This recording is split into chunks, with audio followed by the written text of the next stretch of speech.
Pag naitulak mo na siya, tsaka mo na siya, huwag mong nakatulak lang to isa. Yan, tulak mo lang, tsaka mo i-adjust. Ha? Makikita, mararamdaman mo yan eh. Pag ganyan, no? Nangyari yan. Sana ba yung, in? Nandiyan sa gitna. Nandito yan sa taas. Ganyan yan. Ayan. Ito. Ano ba yan? Mo lang siya. Tulak mo lang.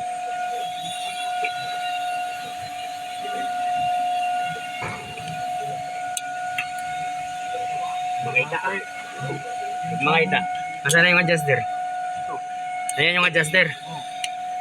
Ito.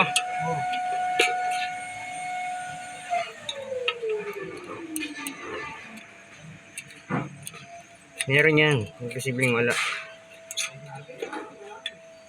May tutulak mo yan eh.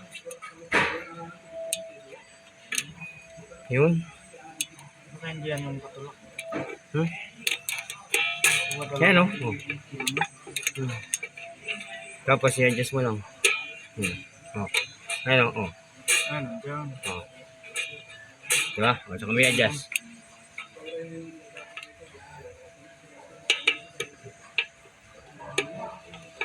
Okay. Adjust mo muna. Paano mo muna. Kung paano yung ano niya. Paano hindi na siya iikot.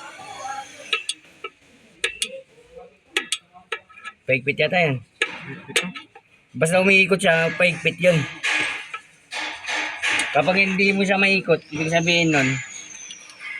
Oo. Ano naman, naikot na dalawa. Parehas? O, mas maganda. Okay, subukan mo doon sa kanina, yung pababa. Pag ganyan. Pag ganun. Naikot naman. Dalawa. Parang wala yung lock. Parang walang stopper. Oo. Ako na, hugutin mo na. Makailang ikot lang naman yun. Sagitan?